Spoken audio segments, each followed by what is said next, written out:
Hoy tenemos el placer de que nos acompañe Miguel Méndez. Es un trader profesional con más de 20 años de experiencia en los mercados financieros y le hemos invitado para charlar un poquito de todo, de cómo ve la economía de Estados Unidos, la bolsa de valores, el mercado. Así que es un placer darle la bienvenida. ¿Cómo estás, Miguel? Gracias por acompañarnos en este ratito de viernes. Bueno, muy buenas tardes, Ana. Encantado de estar con vosotros aquí en Comercio TV y sobre todo os doy la enhorabuena por esta iniciativa de informar al público general a través de YouTube del mundo de los mercados y de las bolsas. Así que muy contento y nada, lo que puedo aportar, encantado de atenderos. Bueno, pues es un placer de verdad que estés con nosotros y que además lo hagas con esa energía en este viernes. Bueno, la primera pregunta que yo le hago a todo invitado que pasa por aquí para hablar un poquito de la economía y de la situación actual de la economía de este país, de Estados Unidos, es que me haga una radiografía, así, una fotografía rápida de cómo ves en este caso tú particularmente a grandes rasgos la economía de Estados Unidos y sobre todo desde fuera. Bueno, ahora mismo la Reserva Federal está en un momento clave, ¿no? Estamos en el momento en el que en el simposio de Jackson Hole hemos visto cómo finalmente Powell ha dicho, bueno, es hora de tocar los tipos, es hora de bajar los tipos de interés después de prácticamente un año de idas y venidas. El año pasado yo recuerdo que se rumoreaba que iba a haber unas cuantas bajadas de tipos a principio de año. Fijaos todo lo que ha sucedido y hemos tenido que esperar hasta el mes de agosto para que nos digan, ha llegado el momento. Los datos, sobre todo de inflación, muestran cómo la Reserva Federal empieza a mostrarse en una situación, yo diría, de un temor menor a que la inflación haga daño. Estamos viendo bajadas prácticamente en casi todas las materias primas. Estamos viendo al petróleo sufriendo. Estamos viendo a la soja cayendo. Estamos viendo al maíz prácticamente mínimos de los últimos 3 años. Acabamos de conocer el dato de precios que hemos conocido ahora a las 2:30, que ha salido una décima por debajo de lo esperado. Estamos viendo cómo los precios están bajando y estamos viendo un dato muy importante, sobre todo el gran temor que se produjo en el mes de agosto fue el llamado ya lunes negro, con esa posibilidad de recesión. Claro, ayer conocimos un dato que sirvió de bálsamo a los mercados, un dato de PIB maravilloso. Habría que ver si estaba ciertamente manipulado o no, porque realmente uno puede pensar de todo en esta situación en la que nos quedan prácticamente 2 meses para las elecciones. Estamos en esa coyuntura, toca bajar tipos. No hay nadie que esté hablando de deflación, pero la posibilidad de deflación y bajadas de precios está encima de la mesa. La Reserva Federal va a bajar 25 puntos básicos en la reunión de septiembre. Había algunas apuestas que incluso incrementaban el porcentaje de 50 puntos básicos hasta un 36% de probabilidad. Imposible. De momento van a ser cautelosos. Hemos visto a todos los miembros de la Reserva Federal, hemos visto a Daly, hemos visto a Bostic, al mismo Powell, diciéndonos, oye, podemos bajar los tipos, vamos a bajar 25 puntos básicos y luego veremos. Mi sensación es que vamos a tener que ver bajadas de tipos de forma progresiva y que van a hacer que la Reserva Federal actúe con cierta prisa. Los datos venideros no van a ser muy buenos, sobre todo hay fragilidad en el dato de empleo. Hoy hemos conocido peticiones de subsidio prácticamente en línea, pero yo creo que vamos a ver una Reserva Federal mucho más activa, con una política de bajadas de tipos en el horizonte clara, y ya veremos a ver si en el futuro no tenemos que ver una quantitative easing o una nueva inyección de liquidez por parte de la Reserva Federal. Las bolsas han subido con tipos altos, con la masa monetaria prácticamente en niveles mínimos y con una política prácticamente pues muy restrictiva, con unos tipos altos en el que algunos sectores se han visto beneficiados.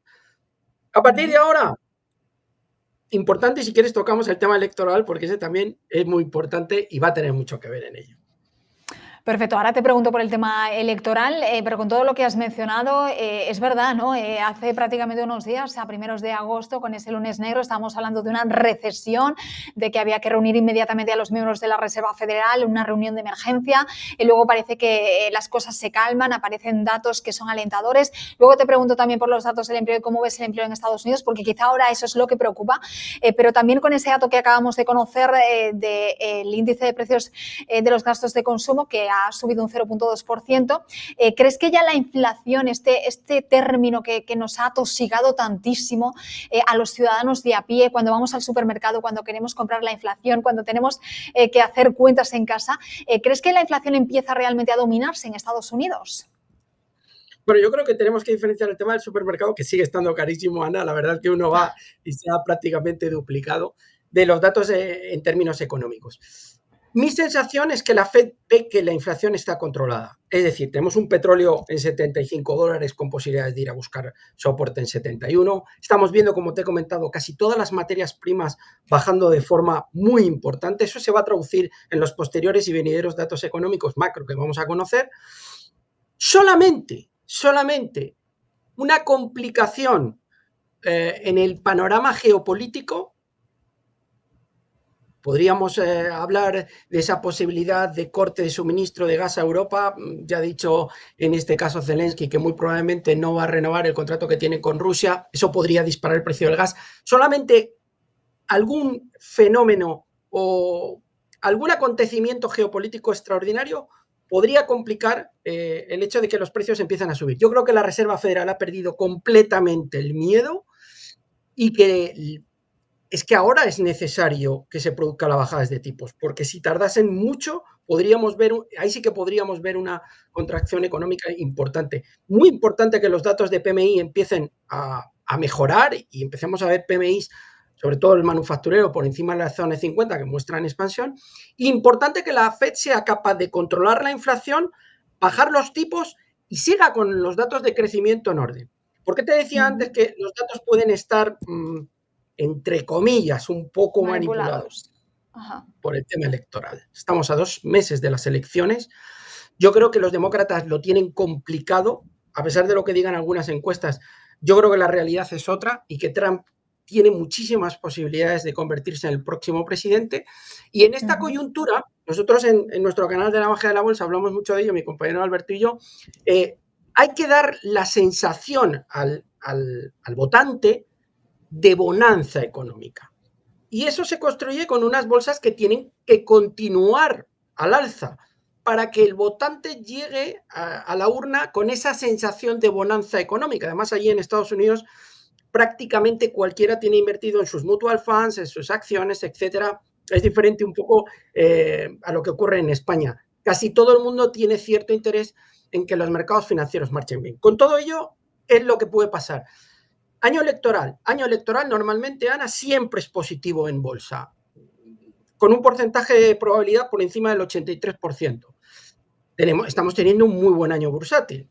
Estamos viendo revalorizaciones del S&P por encima del 15% de lo que va de año. Verano, ¿qué dice la estadística en año electoral? Junio, julio y agosto, alcistas. Incluso yo con mis clientes en el día del lunes negro, que obviamente uno tuvo que salir a dar la cara, hice un llamamiento a la tranquilidad, porque la estadística decía que agosto es uno de los meses en los que se producen más alzas en año electoral. Es uno de los mejores meses, con mejor performance. ¿Qué tenemos ahora en septiembre y octubre? Septiembre suele ser bajista y octubre también en año electoral, para luego ver un noviembre y un diciembre que suelen ser muy alcistas. Agosto y noviembre, diciembre suelen ser los mejores meses.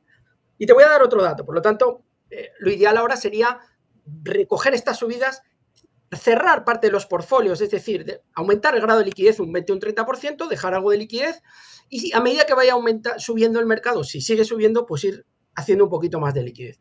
¿Qué baja? Pues tenemos liquidez para poder aumentar posiciones y aprovechar los descensos de los precios. Hay otra estadística muy importante. Desde noviembre de año electoral en el que estamos a abril, estadísticas desde 1942, nunca ha bajado la bolsa. Y te voy a dar otro dato. El promedio de subida es del 14% del SP500 desde noviembre, año electoral, hasta abril, año postelectoral. Luego veremos, y ahora si quieres hablamos de lo que puede hacer un presidente u otro si sale Kamala o si sale Donald Trump.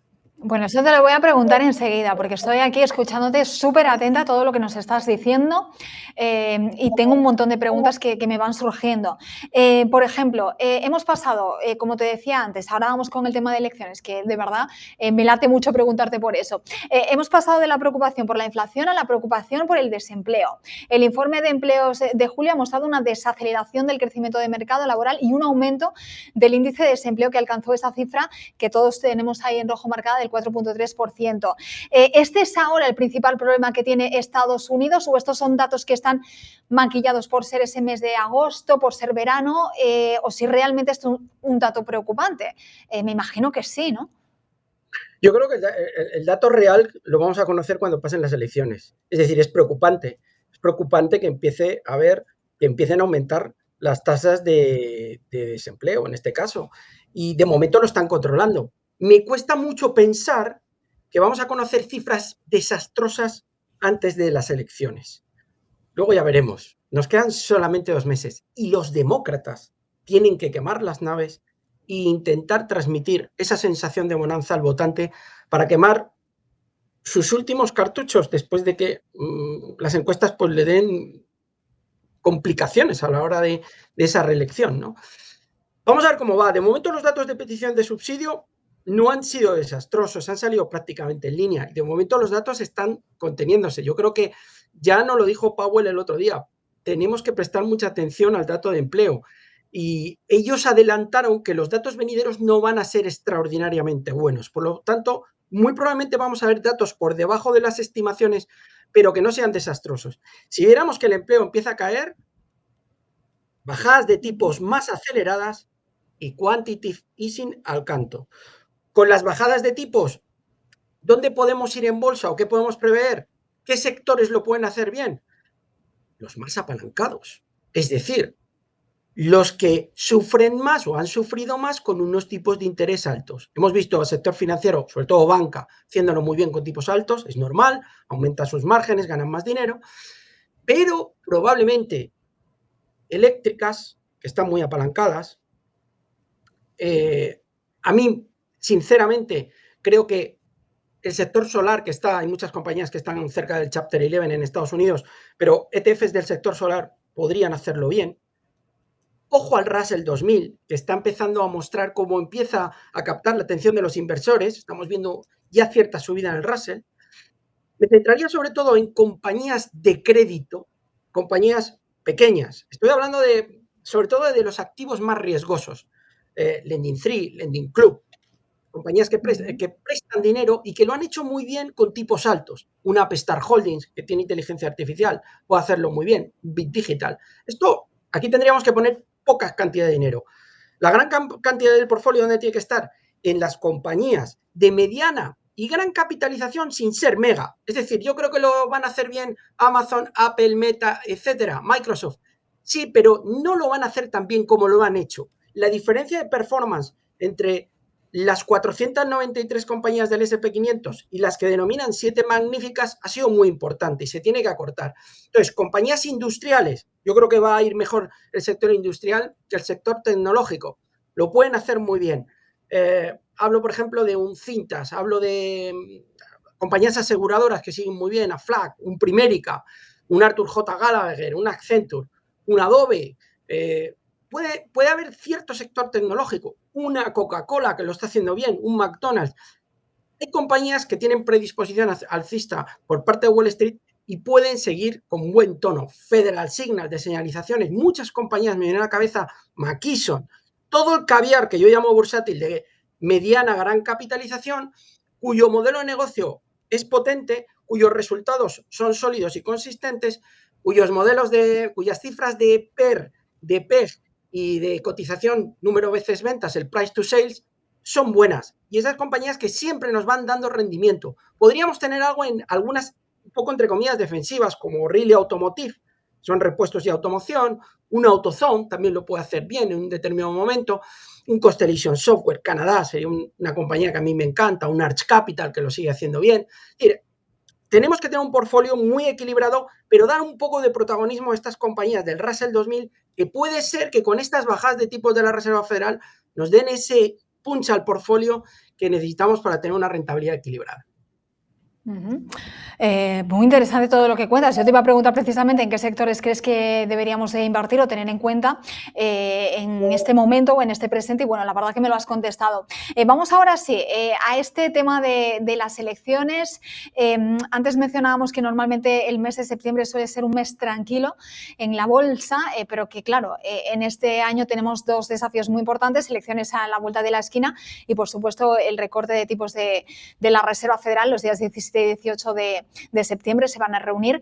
Pero te pregunto, economía y elecciones, ¿qué panorama beneficia más a la economía de Estados Unidos? ¿Una victoria de Kamala Harris o una victoria de Donald Trump? Al principio me dabas un pequeño titular que crees que va a ser Donald Trump, pero explícanoslo mejor. Bueno, son dos perfiles totalmente diferentes y también, bueno, cada uno se está presentando de una forma en Estados Unidos. Donald Trump juega con su factor de hombre de paz, en el sentido de que quiere acabar con el conflicto de Ucrania.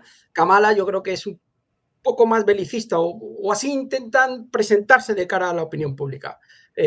Nosotros lo vemos desde aquí todas las tardes y es un poco la sensación. A nivel económico, mira, yo recuerdo Trump, el primer año de mandato, fue uno de los más alcistas en Wall Street que yo recuerdo. Y tirando de estadísticas, creo que es el segundo o tercer año más alcista en primer año de mandato de un presidente. Por lo tanto, tenemos a Trump, que puede dar más protagonismo al sector industrial. Yo creo que a Trump le veo más industrial que tecnológico. Y es un hombre que está más preocupado por los mercados financieros y bursátiles que en su día Biden y que yo creo que Kamala. Es decir, hemos visto los 4 años de Trump. Trump, cada vez que el mercado bajaba, intentaba salir con sus amenazas contra China, con los aranceles, etcétera. A los 2 días salía a la palestra para intentar hacer alguna declaración que impulsara de nuevo los mercados bursátiles. Entonces, yo a Trump le veo un poco más industrial y más preocupado por las bolsas. Kamala Harris, vamos a ver el partido, cómo le sale al Partido Demócrata esta jugada, este as en la manga de última hora, y si es capaz de realmente llegar a las elecciones con posibilidades de victoria. Yo desde aquí, viendo un poco y conociendo un poco realmente la mentalidad americana, vosotros estáis allí, sois un canal estadounidense, creo que lo tiene difícil Kamala. Y yo creo que gran parte del establishment ya está pensando en Donald Trump. Ya hemos visto todo lo que ha sucedido.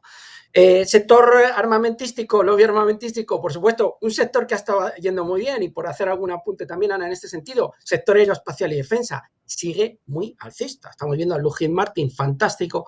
Estamos viendo a Transdeal, que sigue en tendencia alcista. Estamos viendo a ICO, que lo está haciendo muy bien. Estamos viendo a Curtiss-Wright, que está fantástica. También el sector aeroespacial y defensa en Europa está con una performance buena. Quizá no tan excelente como es la estadounidense, pero lo están haciendo bien. Pondría un ojo a los bienes de lujo, compañías como Hermès o Louis Vuitton, que no han tenido una performance muy buena a lo largo de este ejercicio, pero a mí Hermès me empieza a gustar, sus fundamentales son maravillosos. Y como te he dicho, sector eléctricas lo puede hacer muy bien, sector industrial, maquinaria industrial, tecnologías sanitarias también me gusta. ¿Por qué no bienes de primera necesidad? De momento podemos tener algo por hacer equilibrio en la cartera y dar ese toquecito con empresas de pequeña capitalización que puedan reventar al alza, viendo que la Reserva Federal puede tener que bajar los tipos de forma rápida. ¿Cuál es mejor? Esto lo veremos, pero yo creo que para el mercado prefiere Donald Trump a Kamala Harris. Puede ser un titular, ¿eh? El mercado prefiere a Donald Trump que a Kamala Harris, pero las encuestas, o por lo menos las últimas encuestas, están dando una ventaja a la candidata demócrata, a Kamala Harris, frente al candidato republicano a la Casa Blanca, Donald Trump. Te pregunto qué opinas de esto, de las encuestas, si realmente hay que fiarse, si no, si están, entre comillas, manipuladas, o qué función tienen de cara a las elecciones. Bueno, las encuestas no me creo ninguna, es que creo que las encuestas, teóricamente, mi sensación es que Donald Trump tiene una gran ventaja. O sea, aquí estamos hablando muchas veces de entre 8 y 10 puntos. Ayer conocíamos una encuesta de Reuters, Ipsos, que le da ventaja de 4 puntos a Kamala. En fin, nosotros en nuestro canal tenemos una sección de cómica y la sección cómica es que nos reímos un poco de las encuestas porque pensamos que hay mucha manipulación, no solamente en Estados Unidos, también nos pasa aquí en Europa y sobre todo también a veces en España con el tema de las encuestas. Entonces, yo sinceramente creo que lo tiene complicado. Vamos a ver qué es lo que pasa. Vamos a ver qué es lo que pasa. A nivel geopolítico, estamos en un momento súper interesante también, muy importante para Estados Unidos. Y vamos a ver si luego Donald Trump, todas esas promesas a nivel geopolítico que ha planteado respecto al conflicto Ucrania-Rusia, las puede llevar a cabo o no. Desde luego, hemos visto 4 años de mandato de 2 presidentes diferentes, ya cada uno puede elegir al que considere oportuno. Pero yo no di mucha credibilidad a las encuestas y sinceramente, a lo mejor me equivoco, pero creo que Kamala ahora mismo lo tiene bastante complicado con Donald Trump. Para mí, Donald Trump, el día del atentado, la imagen del puño al alza hizo Sí. que los estadounidenses, muchos, tuvieran ya predisposición a meter un voto en la urna. Veremos a ver qué sucede. Bueno, esa fue la sensación que tuvimos todos en ese momento, es la realidad. Te quiero hacer otra pregunta más, bueno, un par de preguntas más. Por un lado, me ha llamado la atención que en esta charla que hemos tenido digas que interesa que la sensación previa a las elecciones o en este pues, ambiente de elecciones, este caldo de cultivo previo a las elecciones, hay una sensación de buena bonanza económica. ¿Por qué? Sí, porque vamos a ver, en este caso, el partido que lo tiene más complicado, que son los demócratas, hay una corriente en los medios para intentar mostrarnos que Kamala tiene posibilidades, que están haciendo están llevando a cabo determinadas decisiones que pueden ser favorecedoras al estadounidense. Quizá a lo mejor en Estados Unidos no se está viendo tan de cerca el conflicto Rusia-Ucrania, pero yo creo que es una parte muy importante luego a la hora de decidir en la votación. Pero evidentemente quien lo tiene difícil, quien lo tiene complicado, quien se presenta realmente a la reelección, que es el Partido Demócrata, está ciertamente interesado en que se genere esa sensación de bonanza para el momento en el que, si tú tienes acciones de Nvidia o alguna de las acciones que han subido tanto a lo largo de los 2 últimos años, y sobre todo en los últimos 6, 7 meses, tengas predisposición a decir, bueno, mi bolsillo está saneado, las cifras más o menos son correctas, oye, vamos a meter el voto en favor de los demócratas. Hay otra cuestión muy importante, Ana. Hemos asistido a un montón de procesos electorales a lo largo de este ejercicio. Procesos electorales que tocaban en 2025, no en 2024. No queremos ser conspiranoicos, pero hay un montón de procesos electorales que se han adelantado a 2024. Fíjate la estadística que te he dicho, que desde noviembre a abril siempre ha subido la bolsa de año electoral a año postelectoral. En año postelectoral yo he visto los últimos 25 o 30 años, ha habido de todo, es verdad que hay más años alcistas que bajistas, pero es un poco más incógnita, pero en ese periodo de noviembre a abril siempre ha subido. El resto del 2025, yo doy mucha importancia a las pautas estadísticas que muchas veces se repiten y funcionan. El resto del ejercicio, hay que tener ciertas dudas de cómo va a ser. De momento, hemos tenido 2 años de dulce en los mercados. Yo creo que van a intentar llegar con las bolsas arriba del todo para crear esa sensación de bonanza e intentarlo a base de lo que sea para intentar la reelección del Partido Demócrata. Ya lo que suceda, los estadounidenses lo dirán. No me quiero despedir de ti sin preguntarte, como trader que eres, este fenómeno de envidia, del que hemos hablado tantísimo en los últimos meses y sobre todo en la última semana a raíz de conocer esos datos de este último informe trimestral. ¿Qué sensaciones tienes con respecto a Nvidia? ¿Qué sensaciones tienes con respecto a la inteligencia artificial? ¿Se abre otro nuevo periodo? ¿Qué podemos esperar? ¿Será algo que suba pero que tiende a bajar? Cuéntanos tu sensación como trader con respecto a esta compañía. Bueno, la sensación es que uno ve las cifras de ventas de Nvidia en los últimos 8 o 10 años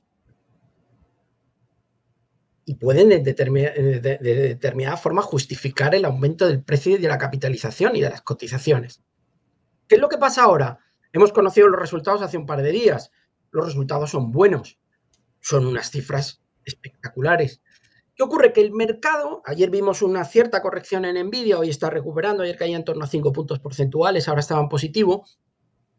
El mercado muchas veces ya no va a estar viendo, incluso veía las cifras de aumento de market cap, de capitalización en los 2 últimos trimestres que habían sido espectaculares. Recuerdo que habían sido, creo que como 600, 700 mil millones lo que había añadido de market cap en solo 2 trimestres.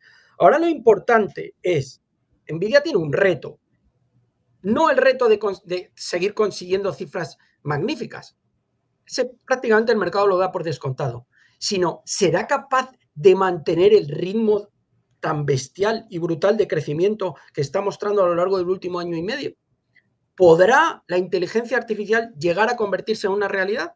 Estos días atrás escuchaba algún dato que decía que la inteligencia artificial no estaba llegando a calar en las economías domésticas de forma tan rápida y tan general como se podía, pensar en un primer momento. Es decir, ¿inteligencia artificial va a ser un gran avance? Sí. ¿Yo me jugaría todo a acciones de inteligencia artificial? No. ¿Puede haber algún sector o alguna compañía que con la inteligencia artificial pueda conseguir muy buenas cifras? Sí. He dicho antes una Upstart Holdings con el tema del IA y esos préstamos pueden a nivel un poco chicharros, a nivel es pura especulación. ¿Puede haber grandes compañías que obtengan buenos resultados? Sí. ¿Puede haber alguna compañía, como le ha pasado a Intel, que por retrasarse en la implementación de la inteligencia artificial ha tenido un batacazo bursátil? Por supuesto. Es que tener inteligencia artificial va a ser obligatorio para todas las empresas si quieren ser competitivas. El nivel de implementación y el éxito en las aplicaciones, ese determinará qué compañías lo hacen mejor y peor. Obviamente va a ser obligado por las compañías el tener implementado esta inteligencia artificial.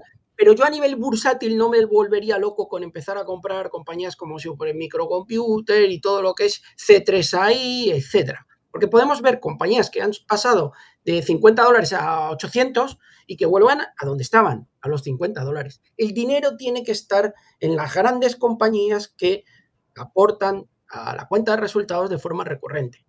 Constellation Software, Crystal Capital, Arts Capital, McKesson, Accenture, Flag, hay un montón, te podría decir 150 compañías que me encanta del mercado americano y que el mercado sabe que son muy buenas compañías y cumplen y van a cumplir a pesar de algún traspiés bursátil. Es decir, hay que estar en el caviar y luego tener una pequeña parte en este tipo de compañías que pueden ser más agresivas. Pero al final, la especulación, muchas veces cuando algo sube muy rápido vuelve a caer. Nvidia, yo no creo que vaya a haber una gran caída en Nvidia, creo que va a estar estable y probablemente vaya ganando terreno su market cap. Ahora, en el mismo grado que se ha producido ya, me cuesta pensarlo. El ritmo de crecimiento de su capitalización y la cotización, yo creo que va a ser más lento. Habrá que ver quién gana la campaña de semiconductores. Ahora de momento, Nvidia lo ha hecho muy bien, Lam Research lo ha hecho muy bien, AMD está más retrasado, es decir, las cifras de AMD si las comparamos con Nvidia está muy por detrás. Ya hemos visto lo que pasa con Intel, Micron ahora mismo que se encuentra en un movimiento un poco de sufrimiento. Ha sido un gran año para los semiconductores, ya los hemos pillado, pero ahora hay que centrarse en otros sectores que no tienen la atención ahora mismo y el foco de los medios. Nadie quiere ahora sector lujo, nadie quería eléctricas. Recuerdo hace 2 años que nadie quería software. Yo me acuerdo en diciembre del 2022 decía software, tecnología, está todo muy barato. Nadie quería hablar de tecnología. Ahora hay que centrarse en otros sectores que van a seguir por la senda. Y sobre todo estar atento a ver qué hace la Reserva Federal, porque ellos nos van a marcar dónde tenemos que estar en cada momento. Bueno, tú nos has dicho que va a haber movimiento de la Reserva Federal, ¿no? Que esto no se para aquí. Seguro, seguro. No, yo incluso te podría decir que creo que el ritmo de descenso en los tipos va a ser más alto que el que está descontando los futuros de fondos federales. Por lo tanto, muy probablemente vamos a ver un descenso de tipos más rápido y más intenso porque el mercado lo va a demandar. Y si la Reserva Federal empieza a ver que los precios se hunden, tiene que bajar los tipos. No es una elección. Pero bueno, de momento, primer movimiento, 25 básicos. No va a bajar 50, en mi opinión. Ok, perfecto. Bueno, ya para cerrar, ¿dónde te podemos encontrar? Tienes un canal que se llama La Magia de la Bolsa, con muchísimos vídeos interesantes y también en redes sociales, ¿no? Para todo aquel que quiera seguirte en tu canal. Sí, bueno, tengo un canal con mi queridísimo amigo Alberto Iturralde, hablamos de geopolítica y también hablamos de bolsa y finanzas todos los días, hacemos un programa largo de 2 horas, La Magia de la Bolsa, ahí pueden suscribirse. Yo tengo mi propio Twitter, podéis buscar, mi Ujú. Twitter es un poco complicado, es Lo MMPRG, tenemos ahí en imagen. y bueno, pues nada, ahí me podéis encontrar tranquilamente, también en el canal de La Magia, podéis escribirnos por email, interactuar y bueno, pues nada, ahí me tenéis Ujú. disponible y si queréis todas las tardes pues estamos ahí dando un poco de guerra y hablando, nunca mejor dicho, de la guerra y de la guerra de los mercados, que son dos temáticas, la verdad que apasionantes y si os gusta, pues bueno, podéis Ujú. echarle un vistazo. La verdad que el canal surgió en un primer momento, Ana, como tema bursátil, pero mi compañero Alberto, que es un experto en geopolítica, vimos que también pues, había cierto interés y bueno, ahora intentamos desmenuzar todos los días las noticias generales del mercado con una visión diferente a la de los medios tradicionales. Ujú. Bueno, pues te espero a la vuelta de las elecciones. Me encantará saber tu opinión una vez que las elecciones se produzcan aquí en Estados Unidos. Y bienvenido porque la verdad que ha sido una charla súper productiva, muy interesante y nos apetecerá mucho que vuelvas a pasar por aquí. Cuando queráis, Ana, estaré encantado de estar con vosotros y un saludo a todos los oyentes de Comercio TV que se suscriban al canal.